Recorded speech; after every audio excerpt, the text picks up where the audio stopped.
గం గణపతయే నమః. ఓం శివాయ గురవే నమః. ఓం వందే శంభువుమాపతిం సురగురుం వందే జగత్కారణం వందే పన్నగభూషణం మృగధరం వందే పశూనాం పతిం వందే సూర్య శశాంకవాహినైనం వందే ముకుంద ప్రియం వందే భక్తజనాశ్రయంచ వరదం వందే శివం శంకరం. శ్రీ శివమహాపురాణము కైలాస సంహిత. కైలాసో నామ షష్ఠ సంహిత. ప్రణవార్థ వివరణము. ఋషులంతా కలిసి ప్రణవం యొక్క అర్థాన్ని తెలియజేయమని కోరారు శౌనకాది ఋషులు సూత మహర్షిని. ఆయన అప్పుడు సూతర్షి అందుకున్నాడు. ప్రణవానికి ప్రపంచానికి అట్టే తేడా ఏమీ లేదు. ప్రపంచము ముడుచుకుంటే ప్రణవం, ప్రణవం పరుచుకుంటే ప్రపంచం. ప్రణవార్థాన్ని తెలుసుకోవడానికి జ్ఞానంగా చెప్పబడుతుంది. ప్రణవాన్ని తెలుసుకోవడమే, ప్రణవం యొక్క అర్థం తెలుసుకోవడమే జ్ఞానంగా చెప్పబడుతుంది. సమస్తమైన విద్యలకు మూలమైన బీజమే ప్రణవం. పరముడు ఓం అనే ఏకాక్షరమందే నివసిస్తాడు.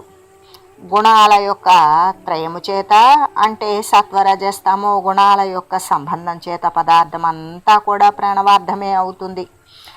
ఇంతెందుకు, శివుడే ప్రణవము, ప్రణవమే శివుడు. ప్రణవం వాచకమైతే శివుడు వాచ్యం అవుతాడు. వాచ్యానికి వాచకాలకు భేదం లేదు. బ్రహ్మజ్ఞానులు ప్రణవాన్నే శివుడుగానో లేదంటే శివుణ్ణే ప్రణవంగానో భావించి ధ్యానిస్తూ ఉంటారు. కాశీలో అవసాన దశలో ఉన్నవారి చెవులలో ఆ శివుడు బోధించేది ఈ ప్రణవాన్నే. తృణం మొదలుకొని బ్రహ్మ పర్యంతము కలిగిన జీవకోటి సమస్తానికి కూడా ప్రాణము వంటిది కావడం చేత ఇది ప్రణవం అనబడుతోంది. పంచాక్షర సమన్వితమై జాపకులకు, అంటే జపం చేసేటువంటి వారికి మోక్షాన్ని ప్రసాదిస్తుంది. అకారము, ఉకారము, మకారాల యొక్క చివరిలో నాదము ఉంటాయి. ఆ, ఉ, మ లు 3 మాత్రలు. బిందు నాదములు అర్ధమాత్ర యొక్క ప్రభావాన్ని చెప్పడం ఎవ్వరి వల్ల అయ్యే పని కాదు.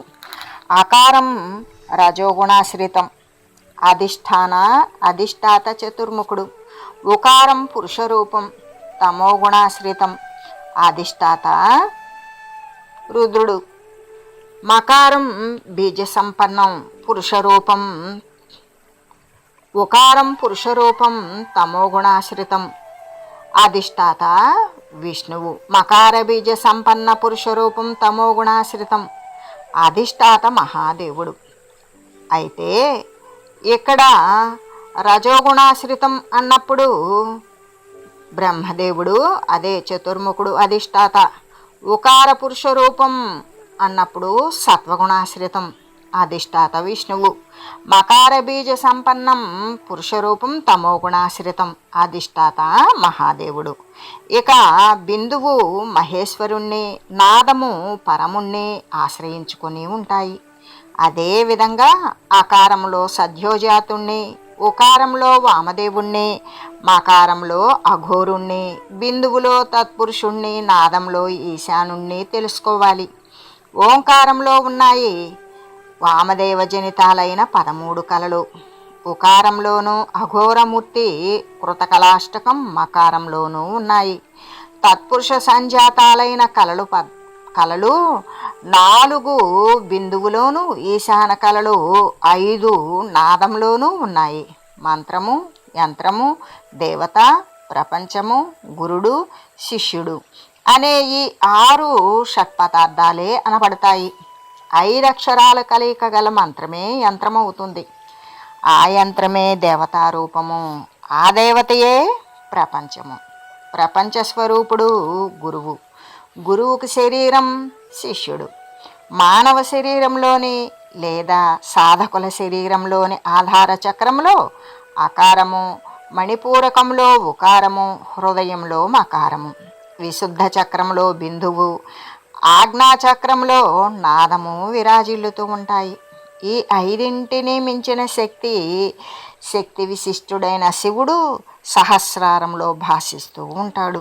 ఎటువంటి మినహాయింపులు లేని, అంటే ప్రాణం పట్ల కూడా వైరాగ్యం చెందినవాడే ప్రణవ స్వీకారానికి అధికారి అవుతాడు.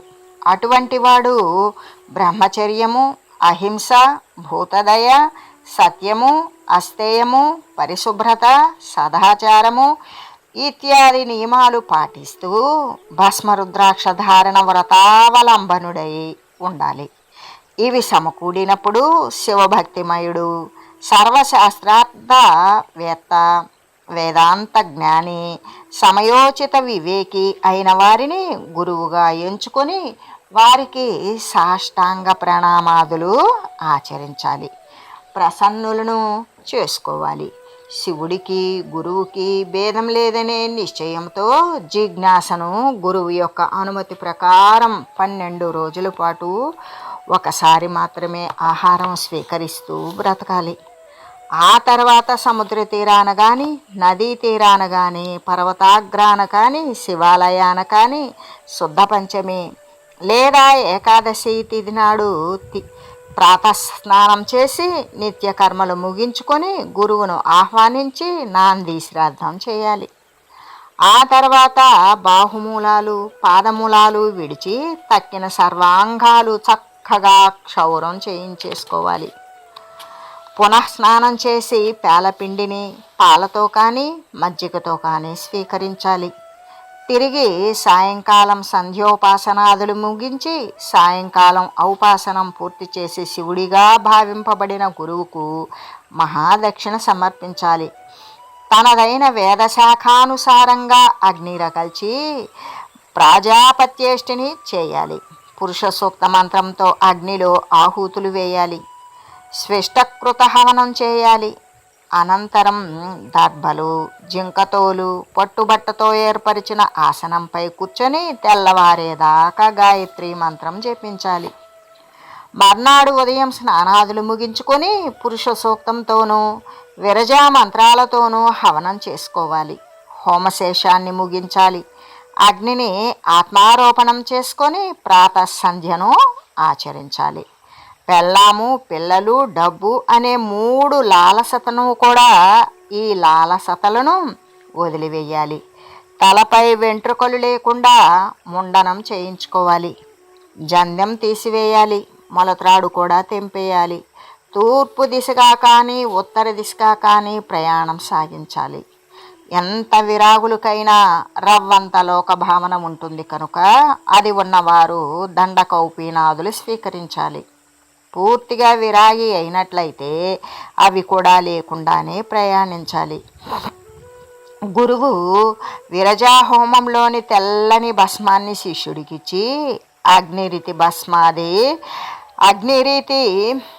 భస్మాది మంత్రాలతో ధరింపజేయాలి. తర్వాత గురువు శిష్యుడి తలపై తన చేతిని ఉంచి కుడి చెవిలో ప్రణవ మంత్రాన్ని 3 సార్లు ఉపదేశించాలి.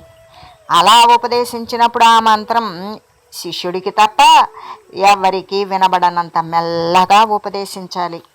అనంతరం ప్రణవార్థాన్ని చెప్పాలి. శిష్యుడు గురువుకు 12 సార్లు నమస్కరించాలి. సన్యాసుల విధులు. ఇలా స్వీకారము అనే పేరు కలిగినది, పామరులను మోహనపరిచేది అయిన ఈ సన్యాసాశ్రమాన్ని స్వీకరించిన వాడు బ్రాహ్మీ ముహూర్తంలో నిద్రలేవాలి. సహస్రారంలో గురువుని ధ్యానించాలి. ఆయనకు మానసిక పూజను సమర్పించాలి. దినసరి బాధ్యత అంతా ఆయనపై మోపాలి. ప్రాణాయామం చేయాలి. శివధ్యానం చేయాలి. ఆ తతంగం అయిన తర్వాత గ్రామానికి బాహ్య ప్రదేశం చేరాలి. అక్కడ నేలపై గుడ్డపరిచి తన తలపై గుడ్డ కప్పుకొని ముక్కు మూసుకొని మల విసర్జన చేయాలి. తదుపరి పురుషేంద్రియాలను ఎడమ చేత బూని జలప్రాంతం దగ్గరకు వెళ్ళి చెంబుతో నీళ్లు తీసుకొని గుద ప్రక్షాళనం ముగించి కాళ్ళు చేతులు కడుక్కుని ఓం అని 2 సార్లు ఉచ్చరిస్తూ ఆచమనం చేయాలి. అటు తర్వాత ఉత్తరాభిముఖుడై గడ్డి పుడకలతోనూ ఆకులతోనూ దంతధావనం చేయాలి. అమావాస్య నాడు, ఏకాదశి నాడు మాత్రం 12 సార్లు నీళ్లు పుక్కిలించి ఉమ్మితే చాలు. పళ్ళు తోమనక్కర్లేదు. అనంతరం 2 సార్లు ఆచమించాలి. అరుణోదయ కాలానికల్లా ఒంటికి మట్టి పూసుకొని నడుంలోతు నీళ్ళల్లో నిలబడి స్నానం చేయాలి.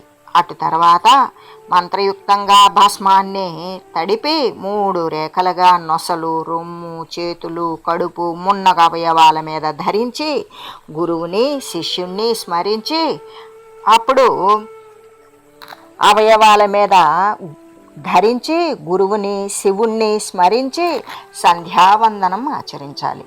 శివుణ్ణి 4 ముఖములు 8 చేతులుగాను, అర్ధనారీశ్వరుడుగాను, సూర్యమండల మధ్యవర్తిగాను, సర్వ తేజోమయుడిగాను, సర్వ సద్గుణ అద్భుతాలతో నిండి ఉన్నవాడిగాను, సర్వాలంకార భూషితుడుగాను భావించి ప్రణవంతో 3 సార్లు అర్ఘ్యం ఇవ్వాలి. ప్రణవ పంచాక్షరిని 108 సార్లు జపించాలి. 18 తర్పణలు, 3 ప్రాణాయామాలు చేయాలి. శివస్మరణ చేస్తూ పూజామందిరం చేరి కుడికాలు ముందు పెట్టి లోపలికి వెళ్ళి పూజా స్థలాన్ని మంచినీటితో అలకాలి. అటు పిమ్మట ముగ్గు పిండితో ప్రణవం రాసి ఆ పైన పద్మం వేయాలి. శంఖాన్ని శుద్ధోదకంతో నింపి ప్రణవస్మరణతో గంధ పుష్పాదుల చేత పూజించి ఓంకారంతో 7 సార్లు అభిమంత్రించి పూజా ద్రవ్యాల మీద తన మీద కూడా చల్లుకోవాలి. ఆ తర్వాత సూర్యమంత్రాన్ని జపించాలి. ఈ సౌరమంత్రానికి ఋషుదేవ భాగుడు, ఛందస్సు గాయత్రి, దేవత సూర్యాంతర్వర్తి అయిన మహేశ్వరుడు. హ్రాం హ్రీం హ్రూం రైం హ్రోం హ్రౌం హ్రహ అను 6 అక్షరాలతో కరంగన్యాసాలు చేసి కరన్యాసము అంగన్యాసము చేయాలి. చేసి కాలాగ్ని రుద్రుని, ఆధారశక్తిని, అనంతుని, పృథ్విని, రత్నద్వీపాన్ని, మణిమయ గృహాన్ని, రత్నపీఠాన్ని భావించాలి. ధర్మము, జ్ఞానము, వైరాగ్యము, ఐశ్వర్యము, సత్వరజస్తమో గుణాలను బ్రహ్మ విష్ణువులను కమల దళాలుగాను, రుద్రుణ్ణి కర్ణికాకారం అంటే ఆత్మగాను భావించాలి. వామార్థంలో దేనితో జపమాల పాశం, మంచపు కోడు కపాలం అంకుశం కమలం శంఖం చక్రం అనే వాటిని 8 చేతుల ధరించి 4 ముఖాలు 12 నేత్రాలతో విరాజిల్లుతున్నవాడిగా భావించాలి. తదితర దేవతా భావనాదులు కూడా ముగించుకొని రాగి పల్లెం నిండా మంచినీళ్లు పోసి అందులో సుగంధ పుష్పాలు వేయాలి. మోకాళ్లపై కూర్చొని కనుబొమ్మల వరకు కూడా లేవనెత్తి మంత్రపూర్వకంగా అర్ఘ్యం సమర్పించాలి. నమశివాయ సాంబాయ సగణాయాదిహేతయే రుద్రాయ విష్ణవే తుభ్యం బ్రహ్మణే చ త్రిమూర్తయే అనే మంత్రంతో సూర్యుడికి నమస్కరించాలి. మళ్ళీ పరిశుద్ధుడవ్వాలి. విభూతి రేఖలు ధరించాలి. పంచోపచారాలతో గురువు యొక్క పూజ చేసి ఓం శ్రీయే నమః అని నమస్కరించుకోవాలి. గణపతికి, దుర్గాదేవికి, క్షేత్రపాలకులకు దోసిలు వగ్గి ఓం అస్త్రాయ ఫట్ అనుకోవాలి. అపసర్పంతు ఇత్యాది శ్లోకాలు చదువుకొని కుడికాలి మడమతో 3 సార్లు నేలను తాడించాలి. విఘ్నాలు దూరం కావడం కోసం 3 సార్లు కరతాళ ధ్వని చేయాలి. విఘ్నాలన్నీ ఆకాశగతాలు అయినట్లుగా భావించాలి. అటు చూసి కూర్చొని ప్రాణవాయువును పట్టాలి. హంసమంత్రం ఉచ్చరించాలి. హృదయగత జీవాత్మను సహస్రారంలోని పరమాత్మతో ఏకీభవింపజేసి సహస్రార కమలంలోని అమృత ప్రవాహంతో తడపబడిన సోహం అనుకోవాలి. అలా అనుకుంటూ సహస్రారగతమైన జీవాత్మను విడదీసి హృదయ కమలంలోనికి దింపి పంచ ప్రాణాలను నెలకొల్పి శంకరుణ్ణి స్మరిస్తూ హృదయం గతవాంఛలను పరిహరించాలి. ప్రణవానికి ఋషి బ్రహ్మ, ఛందస్సు గాయత్రి, దేవతా పరమాత్మయైన సదాశివుడు అకారం బీజం, ఉకారం శక్తి, మకారం కీలకం. మోక్షార్థం వినియోగం ఓం నమః అని కరాన్యాసము అంగన్యాసము చేసుకోవాలి. అకారము బ్రహ్మస్వరూపంగాను, ఉకారము విష్ణు స్వరూపంగాను, మకారము రుద్రస్వరూపంగాను భావించుకోవాలి. ప్రత్యేకమైన శివపూజా విధి. యతులు శివపూజ చేసేటప్పుడు ముందుగా గణపతిని రక్తాభుడుగా, మహాకాయుడిగా, సర్వాభరణ భూషితుడిగా, పాశాంకుశ వరదాభయముద్రలు దాల్చినవాడిగా, గజవదనుడిగా, సర్వవిఘ్న నాశకుడిగా ధ్యానించాలి. గంధ పుష్పాక్షతాదులు, కదలీఫల, నారికేలాదులు అర్పించుకోవాలి. అనంతరం స్కందగాయత్రిని జపించాలి. జపిస్తూ కుమారస్వామిని ఉదయిస్తున్న బాలభాస్కరుడిలాగా, మయూరి వాహనుడిలాగాను, చతుర్భుజుడిలాగాను, వరదాభయహస్తుడు, శక్తి కుక్కుటధారి, కిరీట మకుటాది పండితుడుగాను ధ్యానించి గంధాదులు మొదలైన ఉపచారాలు చేయాలి. ఆ పిదప అంతఃపురాధికారి అయిన నందీశ్వరుణ్ణి మేరు సమానుడిగాను, సౌమ్యుడు, చతుర్భుజుడు, త్రినేత్రుడు, చంద్రధారి, త్రిశూలపాని, హరినటంకం బంగారు బెత్తం పట్టుకొని ఉన్నట్లుగా ధ్యానించి ఆయన కుడివైపున మరుత్తుల పుత్రికి అయిన సుయస అమ్మవారికి పాదాలంకరణ నిపుణగా భావించి గంధ పుష్పాదులతో పూజించాలి. ఆ తర్వాత సద్యోజాతాది పంచబ్రహ్మ మంత్రాలతోనూ శివధ్యానం చేయాలి. ఆ పిదప స్వామివారి వామభాగాన అమ్మవారిని భావించి ప్రణవపూర్వకంగా గౌరీ మిమ్మాయ ఇత్యాది మంత్రపఠనం చేయాలి. ఆమెను ధ్యానించాలి. ఆ పిదప శక్తి శివాత్మకమైన లింగానికి సద్యోజాతం ప్రపద్యామి అంటూ ఆసనాన్ని, సద్యోజాతాయై నమః అంటూ పాద్యాన్ని, భవే భవే నాతి భవే మంత్రంతో అర్ఘ్యము, భవోద్భవాయ నమః ఉచ్చరిస్తూ ఆచమనీయము, వామదేవాయ నమః అంటూ శుద్ధోదక స్నానము, జ్యేష్ఠాయ నమః అని వస్త్రము, శ్రేష్ఠాయ నమః అని యజ్ఞోపవీతము, రుద్రాయ నమః అని విభూతి, కాలాయ నమః అని మంచి గంధము లేదా శ్రీగంధము, కలవికరణాయ నమః అని శుభ్రమైన అక్షతలు, బలవికరణాయ నమః అని మారేడు పత్రి పువ్వులు, బలాయ నమః అని ధూపము, ప్రమథనాధనాయ నమః అంటూ దీపము, సర్వభూత దమనాయ నమః అంటూ నైవేద్యము, మనోన్మనాయ నమః అంటూ తాంబూలాన్ని, అఘోరేభ్యః ఇత్యాది మంత్రాన మంత్రపుష్పము, ఈశాన మంత్రంతో నమస్కారము సమర్పించుకోవాలి. పంచావరణ పూజ.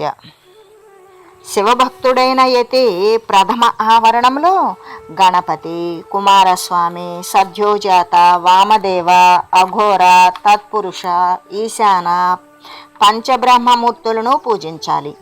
ద్వితీయావరణంలో అనంత సూక్ష్మ శివోత్తమ ఏకనేత్ర, ఏకరుద్ర, త్రిమూర్తి, శ్రీకంఠ శిఖండీసులను ఆరాధించుకోవాలి. మూడో ఆవరణలో భవశర్వ, ఈశాన, రుద్ర, పశుపతి, ఉగ్రభీమ, మహాదేవులనబడే అష్టమూర్తులను అర్చించాలి. చతుర్థ ఆవరణంలో విష్ణుమూర్తిని, వాసుదేవుణ్ణి, అనిరుద్ధుణ్ణి, సంకర్షణుణ్ణి, బ్రహ్మదేవుడిని, హిరణ్యగర్భుడిని, విరాట్ పుష్కర కాలాలను సేవించాలి. పంచమావరణంలో లోకపాలకులను, ఖడ్గపాశాంకుశ పినాక విజయ వజ్రాయుధ పరశు బాణాలను, క్షేత్రపాలుడిని కొలుచుకోవాలి. నిత్యారాధన. ఇక ఆశ్రమ స్వీకార దినాన గురువు నుండి స్ఫటికలింగాన్ని స్వీకరించి దానిని నిత్యం ఆరాధిస్తూ ఉండాలి. చాతుర్మాస్యం మొదలైన సర్వకాలాలలో ఏకాదశ రుద్రాభిషేకాది విశేష విధానంలో అర్చించవలసి ఉంటుంది.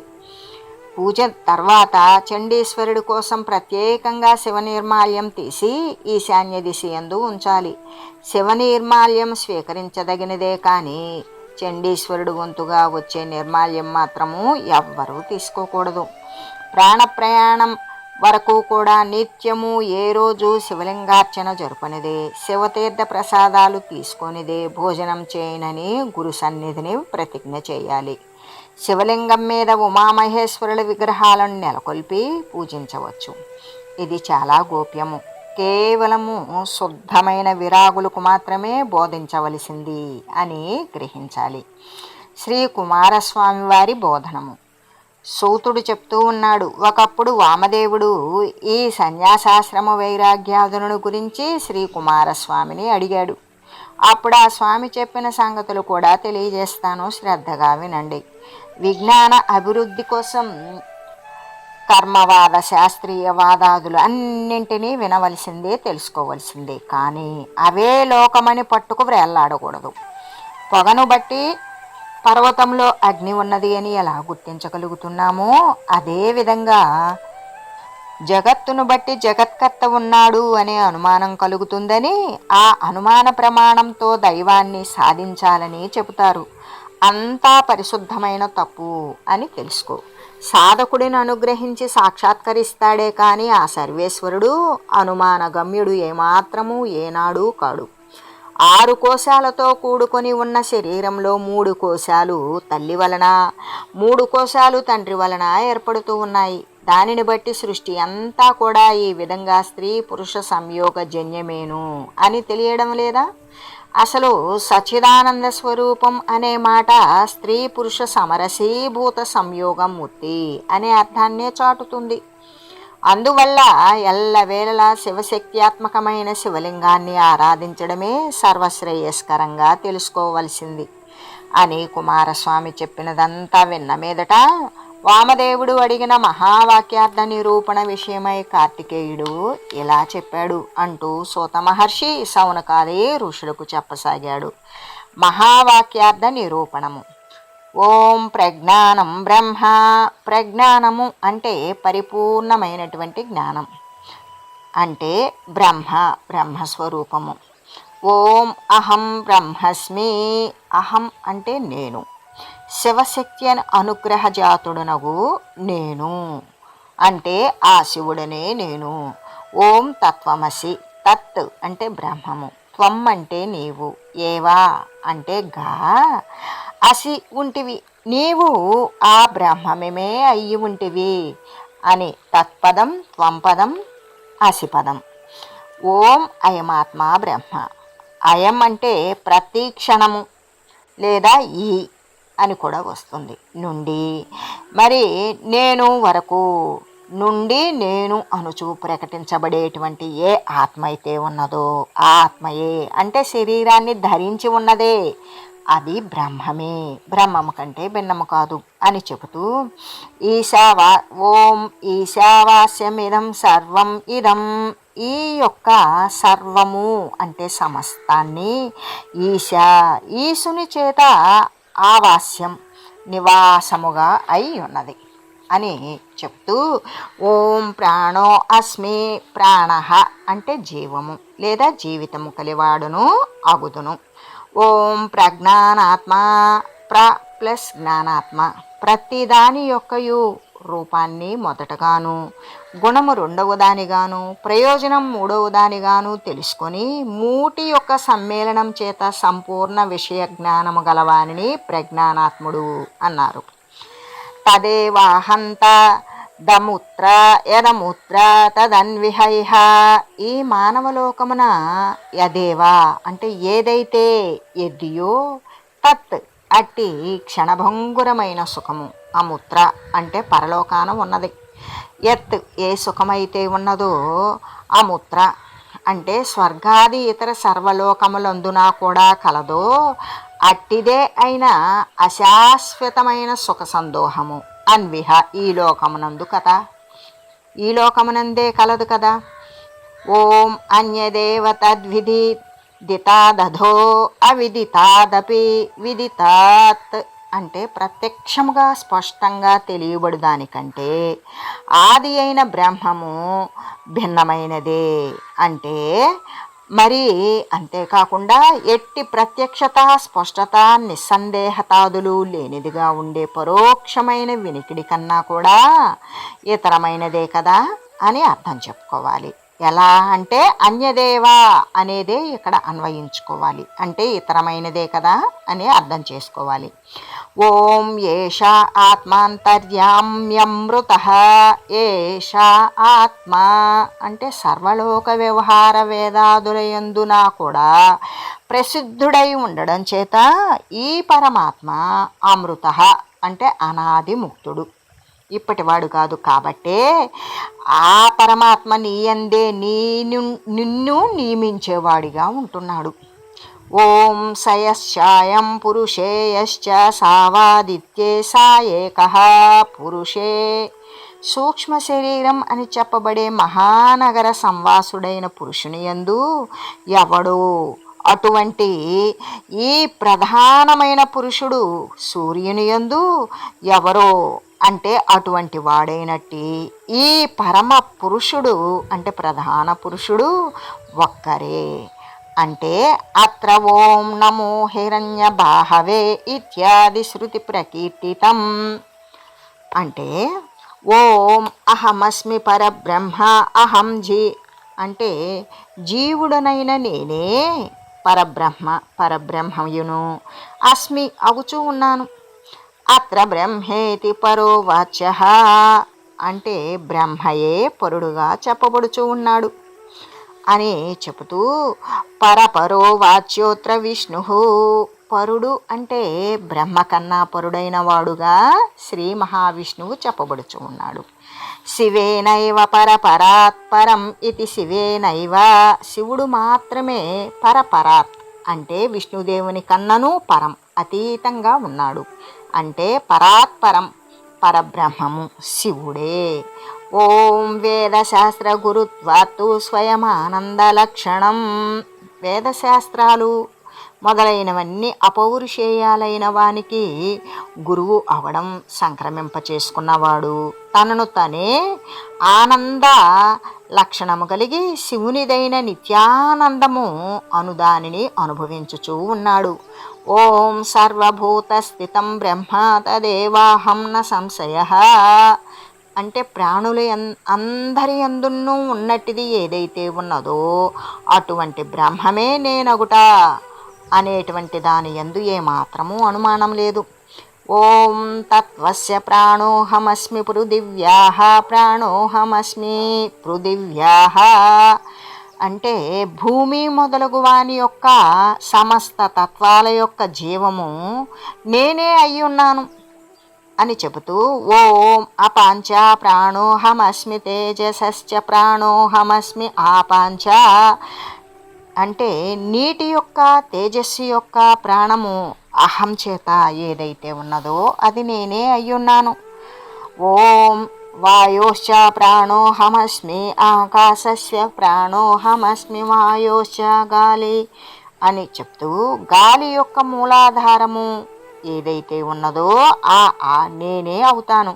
ఆకాశం యొక్క జీవమును కూడా నేనే అవుతాను అని చెబుతూ ఓం త్రిగుణస్య ప్రాణోహమస్మి త్రిగుణస్య అంటే సత్వము రజస్సు తమస్సు అనే 3 గుణాల యొక్క జీవాన్ని కూడా నేనే అవుతూ ఉన్నాను. ఓం సర్వోహం సర్వాత్మకోహం సంసారీ యద్భూతం యచ్చ భవ్యం యద్వర్తమానం సర్వాత్మకత్వాత్ అద్వితీయోహం సర్వోహం. అంటే సర్వమును నేనే అవుతాను. అందరి అంతరాత్మల యందున ఉండేది కూడా నేనే ఉన్నాను. అపారమైన ఈ విశ్వమంతటిని పెంచి పోషించి బాధ్యతలను ధరించిన యజమానిని కూడా నేనే అవుతూ ఉన్నాను. ఏది గతించిపోయిందో ఏది కానున్నదో ఏది గతిస్తూ ఉన్నదో అట్టి సర్వాత్మకము కలిగిన రెండవ వాడు లేని బ్రహ్మము నేనే అవుతూ ఉన్నాను. ఓం సర్వకల్విదం బ్రహ్మ. అంటే కలిగి ఉన్నట్టి ఈ సమస్తము కూడా బ్రహ్మయే అవుతుంది. ఓం సర్వోహం విముక్తోహం సర్వోహం అంటే సర్వానికి అహం అయిన శివుడు నేనే అవుతూ ఉన్నాను. విముక్తోహం సర్వస్వము చేత విముక్తుడునకు వాడును నేనే. ఓం మంగళం భగవన్ శంభో మంగళం వృషభధ్వజ మంగళం పార్వతీనాథ మంగళం భక్తవత్సల. ఓం తత్సత్.